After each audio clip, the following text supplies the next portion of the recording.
What is up guys, Ryan Khan here, and in this video we're going to look at some great teams for King Croaker in the season at mid to late level, and a new team that I've recently discovered myself that I haven't quite come across any other people yet, but I think it's a pretty good team. Anyway, let's go ahead and take a look. So recently I've discovered people using Bryon as a damage dealer. The formation you see in front of you is basically the fundamental formation, like the tiles you see. Rainier, once again, is a bread and butter hero if you want to deal the most amount of damage. If you don't have him at Mythic Plus, you can replace him with any other damage dealer. One thing that I'd like to address is, while there are some fixed choices for each boss, I would highly advise you guys to go ahead and experiment with what you have and see what works best for you, because it really matters. It really depends on multiple factors, such as what tier your heroes are at, what gear they have, what your resonance level is, what the level of the boss is, which I'm going to show you right now. So King Croaker is bound to one-shot one person who is tanking him. So Thorn is like there's no way you're not gonna use Thorn unless you don't have him, because he will ultimately kill Thorn as well. But he is quintessential. Thorn is a quintessential example for tanking King Croaker. The boss that you see in front of you is level 300 in the season, and the biggest problem with this boss, as I'm gonna show you guys, is that it'll most probably kill your team way before the timer ends. So I'm going to show you the best part at the end, so make sure to watch till the end. Anyway, let's start off with this new team that I've discovered. OD deals magic damage, Bryon is also magic. So we're just going to go ahead and battle and see how this pans out.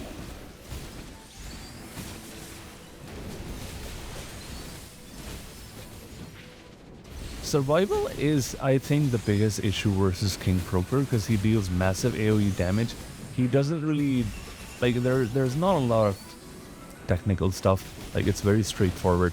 He one-shots, he kills the person that is tanking him, and he deals a ton of AoE damage with those bubbles that he keeps dropping. So if you can just ensure that you can get through the entirety of the timer and keep dealing damage, is more important than having insanely strong. As you can just see, my Bryon died, so did my Smokey, and yeah, there's still 21 seconds remaining, and I did 7.5 billion damage. Now let's go ahead and test another team. So my Bryon, I don't think I have his weapon beyond +5, but he is Supreme Plus, so I guess that's pretty good already.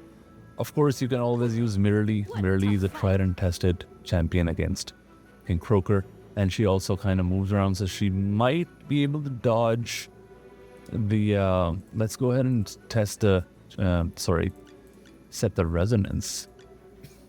Yeah, she might be able to dodge his attacks a bit. We're gonna keep Crescent Spell because Odie is still the main damage dealer, and he deals magic damage and Mirrorly deals true damage, so it should be all good.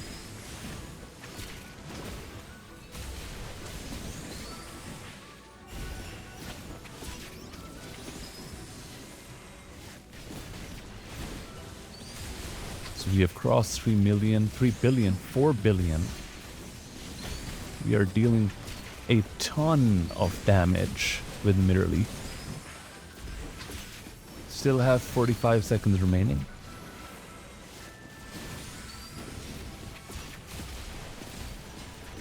Oh, Smokey dies. Odie and Mirrorly are still going strong. It's funny because if this was the level 200 version of King Croaker, I think I would have easily survived the entirety of the timer. But as you can see, this is where things get tricky. But I did deal more damage than I did with Bryon. But that's also because my Mirrorly's weapon is +11. That may be the reason. It's fairly close. But now, guys, so Yeah, you can replace merely with Korin. You can replace. I mean, I hope you have Odie, because Odie, if you don't, I would highly recommend building him, because Odie is literally the bread and butter damage dealer in most of the boss fights, if not all. I can throw in Reese. You could throw in any other DPS that you have and just see what works best for you. But yeah, these are some of the most bread and butter champions, heroes that I've shown you.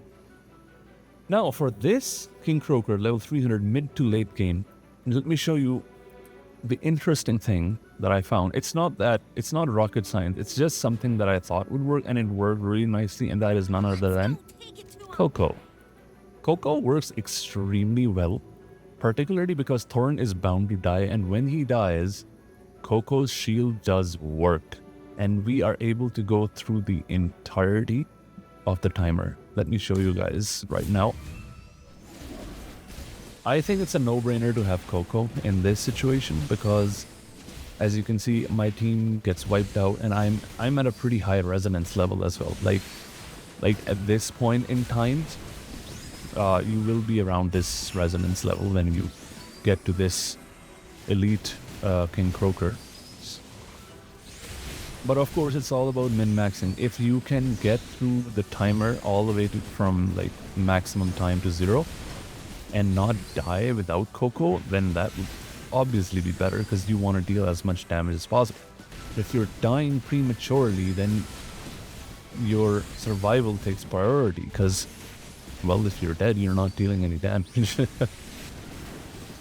So let's see what I get this time. We've already pretty much crossed the damage that we did last time, which is kind of nutty if you think about it.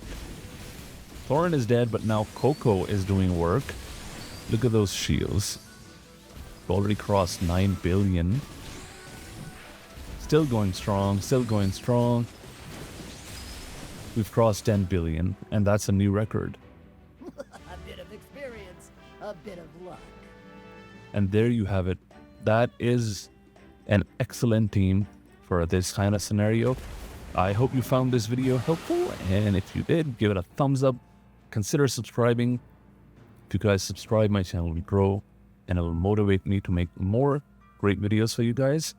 And remember that I appreciate every single one of you. I'll catch you guys next time. Adios.